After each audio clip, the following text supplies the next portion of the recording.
कि हर एक को जेल में डालने से प्रश्न हल नहीं होता। सर, हमने इनकम टैक्स है, इंसॉल्वेंसी है, सब में हम सब मिलके काम। महाराष्ट्र में गुटखा को बैन किया, इतना ब्लैक में चलता है सर, मैं क्या बताऊँ आपको।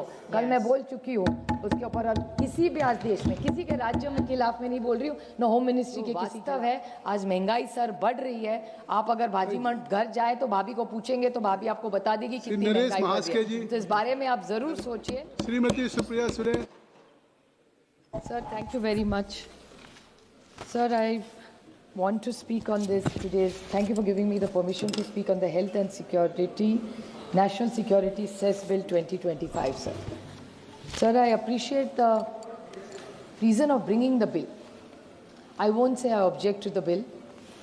I would like to support the bill because I'm not taking away from the intention of the government. We had a very detailed discussion yesterday, and in her reply yesterday, she at length was very practical and a very pragmatic approach of the Honorable Finance Minister of the challenges of tobacco and what the position is today in the larger interest of society.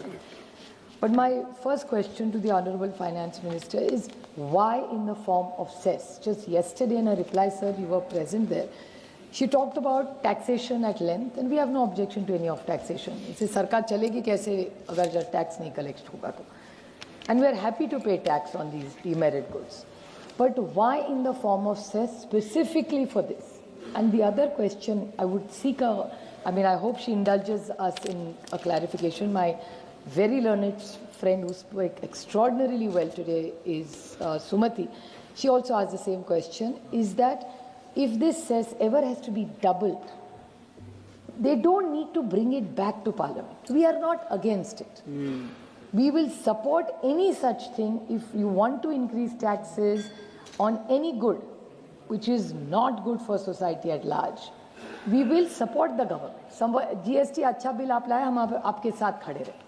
Operation सिंदूर के वक्त हम आपके साथ खड़े रहे. आप देश के लिए जो भी अच्छा करेंगे, हम पूरी ताकत से हमारी राजनीति जो भी डिफरेंसेस है छोड़ के हम आपके साथ देश के हित के लिए खड़े रहेंगे. और ये बिल अगर देश के हित के लिए है तो मैं बड़ी विनम्रता से उनको पूछना चाहती हूँ कि सेस क्यों, और आपको अगर डबल करना हो ट्रिपल करिए, कोई दिक्कत नहीं है, बट पार्लियामेंट में क्यों नहीं लाएंगे? How can you do then? What is the value and the sanctity of this democracy? Tomorrow you going to downsize parliament. हम चुन के क्यों आते हैं सर? अच्छी चर्चा आपने भी बड़े, आज आपका बड़ा लंबा भाषण हुआ, उसके भी मैं थोड़े आपको क्लैरिफिकेशन, आपका भी बहुत अच्छा सर भाषण हुआ है, हमेशा ही अच्छा होता है. 2-3 important questions I would like to ask her. That in this cess in the last 10 years, in the Honorable Prime Minister Modi regime, or era you can call it, the cesses have gone from 10% to 25%. I still remember, I miss Arun Jaitley ji. Arun ji जब थे finance minister, तब हमेशा उनके मुंह से एक अच्छा शब्द आता था, कोऑपरेटिव फेडरलिज्म. हमेशा कोऑपरेटिव फेडरलिज्म की बात करते थे कि सबको साथ लेके चलेंगे, हर राज्य को उसका हक देंगे, और नहीं होगा जो पिछड़ा होगा उसको आगे लाने के लिए जो कर सके सरकार करेगी.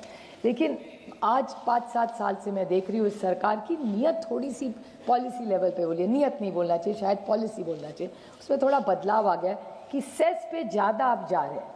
तो हमारा ऑब्जेक्शन बढ़ाने के लिए नहीं है, हमारा सबका ऑब्जेक्शन है कि सेस मत करिए, टैक्स करिए, हमारे साथ भी शेयर करिए, क्योंकि हर राज्य को पैसे की ज़रूरत है, और ज़्यादा से ज़्यादा आप ही की डबल इंजन सरकार है सब जगह.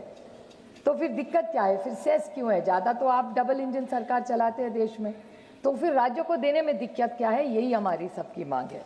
Sir, there is another thing I want to ask for a share clarification. I am not yielding sir, that I want to know what it is the split between health and national security. आप health के दीजिए, अच्छी बात है, देश के आरोग्य के लिए आपकी सरकार कुछ कर रही है, हम उसका स्वागत करेंगे. और नेशनल सिक्योरिटी में तो ऑब्वियसली सरकार के साथ ही रहेगी ऑपोजिशन, जैसे मैंने पहले कहा ऑपरेशन सिंदूर में आपके साथ खड़े रहे हम.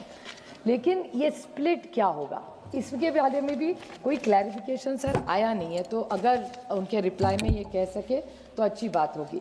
मैं पॉइंट्स रिपीट नहीं करूंगी, लेकिन ये जो बिजनेस है सर, ये एक हाई प्रॉफिट मार्जिन का बिजनेस है, इसमें टैक्स इवेजन हो सकता है, मैं मानती हूँ, और सिग्निफिकेंट एडवर्स ये पब्लिक हेल्थ के लिए बहुत खराब है, जिसके बारे में प्रोफेसर रॉय ने भी ये कहा.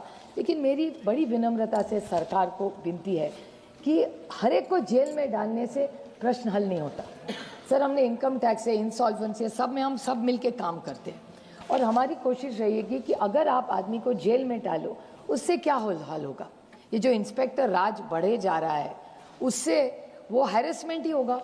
पता नहीं सच हो या झूठ हो, लेकिन अगर कोई बिजनेस कर रहा हो, मैं तो इस बिजनेस के खिलाफ हूँ। मैं तो चाहती हूँ कि ये पान मसाला और गुटखा बैन ही हो इस देश से, पर ये चीज़ें हो नहीं सकती। मैं जानती हूँ कि हमने तो महाराष्ट्र में गुटखा को बैन किया, इतना ब्लैक में चलता है सर, मैं क्या बताऊँ आपको। कल मैं बोल चुकी हूँ उसके ऊपर, और किसी भी आज देश में किसी के राज्य में खिलाफ में नहीं बोल रही हूँ, न होम मिनिस्ट्री के किसी खिलाफ बोली, पर किसी के राज्य में आप जाइए सर, कॉलेज के पास जाइए, इतना अच्छा रूल पार्लियामेंट में बनाया कि पास में गुटखा या तंबाकू नहीं मिल सकती, लेकिन हर कॉलेज और स्कूल के पास में आजकल मिलता है सर। ये दुख की बात है, और ये हर राज्य में हो रहा है। मैं किसी सरकार के खिलाफ नहीं बोल रही हूँ, जो वास्तव है। हम सबके घर में बच्चे हैं, लेकिन इसमें हम बदलाव कैसे लाएंगे, इसके बारे में हम सब ने सर सोचना चाहिए। और ये सेस का सर, मैं सीएजी का रिपोर्ट कोट करूँगी सर, जो पेपर में आया। मैं कोई फाइनेंस एक्सपर्ट नहीं, मैं कल भी कह रही हूँ, मैं हमेशा कहती हूँ, लेकिन ये एक सेंटर का एक रिपोर्ट है, सीएजी का रिपोर्ट है सर, जो पेपर में है। मैं टेबल कर सकती हूँ, नहीं तो कोई वहाँ से फिर निशिकांत जी नाराज़ हो जाएंगे कि ये वो आप भी थोड़े आज मेरे पे नाराज़ हुए वो रिपोर्ट के लिए IMF के।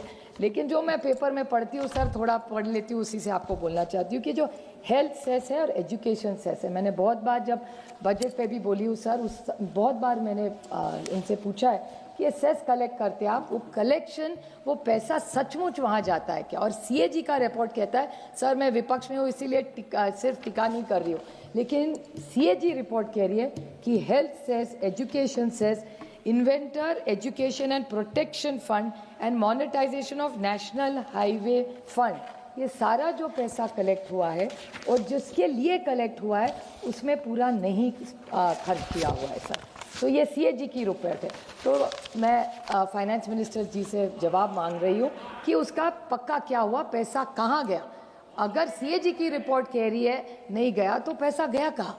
हम तो टैक्स भरते हैं सरकार पे पूरा विश्वास रख के, तो जिसके लिए आप ले रहे हैं उसके लिए आप खर्चा नहीं कर रहे। आज बच्चों के स्कूल की आपको तो पता है सर, आप तो कितनी ज़मीन से एकदम जुड़े हुए नेता है, तो क्या है आपको पता है हालत आज हेल्थ केयर की भी। आज टाटा मेमोरियल हॉस्पिटल चले जाओ सर, इतना आयुष्मान भारत के बारे में आपने अच्छा बोला, अच्छा प्रोग्राम है, लेकिन टाटा मेमोरियल हॉस्पिटल में आज भी अगर आप जाओ तो जो गरीब है, जो शोषित है, जो वंचित है, जो पीड़ित है, उसको वो दवाई भी बेचारा खरीद नहीं पा रहा है।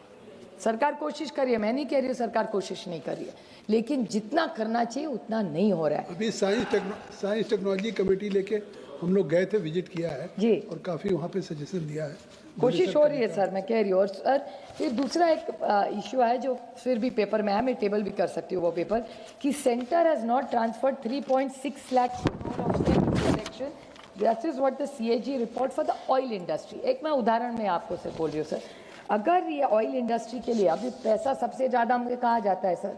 ऑयल इंडस्ट्री में ही जाता है, तो हमारा पैसा बाहर जा रहा है उसके कारण। तो ऑयल इंडस्ट्री के लिए अगर 3.6 लाख करोड़, सर छोटा 2 मिनट ही सर, अगर हो रहा है तो क्यों नहीं वो पैसा गया? ये सीएजी की रिपोर्ट कह रही है, मैं नहीं कह रही हूँ, मैं आरोप नहीं कर रही हूँ सरकार पे। 3.6 लाख करोड़ ऑयल इंडस्ट्री के बचा लेते, आप सोचिए सर क्या हमारा सरकार का होता। तो आप सिर्फ इस बारे में आप सोचा करिए सर। और 2-3 ये जो हेल्थ के लिए भी कर रहे हैं, आप सबको पता है डॉक्टर्स के शॉर्टेजेस है, आप भी बहुत सारा उस पर बोले कि एम्स हो रहे हैं, अच्छी बात है सर, हम उसका स्वागत करते हैं, लेकिन अगर एम्स बढ़ रहे हैं तो वहाँ टेक्निकल लोग हैं काम करने के लिए। I wish that you have to raise this concern sir, and 2 very short points I want to raise. That even you were talking about the economy, I'm very happy, देश का भला हो तम सबके लिए अच्छा है, but 2-3 very small points I want to ask this government just for seeking clarification. Professor Saugata Roy ji ने भी आज कहा कि आज 90 रुपये पे हम लोग पहुंच गए, पर 2 छोटे मुद्दे में सिर्फ देश के क्लैरिफिकेशंस के लिए फाइनेंस मिनिस्टर जी को पूछ रही हूँ कि data of Reserve Bank of India shows that the net foreign direct investment remained negative, standing to negative 2.4 billion in September, and portfolio flows that have been volatile. Foreign investors withdrew 23,885 crores in September and 34,000 in August and 17,000 in July. October briefly saw a net inflow of 14,000 crores, but selling resumed soon and net flow of 3,765 crores of Indian equity. So sir ये आप कह रहे हैं कि देश आगे जा रहा है, अच्छी बात है, आगे जाना ही चाहिए, लेकिन जिस तरह से जो वॉलेटाइल दुनिया में हो रहा है, आप जो टैरिफ्स की बात कर रहे हैं और बोल रहे हैं आप प्रोटेक्टेड है, लेकिन data is not showing that. So if kindly the honourable finance minister would even clarify to us what is the real global scenario. Let's not only run after numbers. जो वास्तव है, आज महंगाई सर बढ़ रही है. आप अगर भाजी मंड घर जाए तो भाभी को पूछेंगे तो भाभी आपको बता देगी कितनी महंगाई बढ़ रही है. तो इस बारे में आप जरूर सोचिए. We will, but I would appreciate if she clarifies the cess. We are happy to support the bill, but this cess has to be spent for Yesterday what she it has is collected clarified on for. your points, I think so, in detail. No, but we will expect it because we have people who are objecting and sending it to select committee. We don't want it to select committee if she gives us a clarification. Thank you, sir. Shri Naresh महास्के जी. माननीय अध्यक्ष महोदय,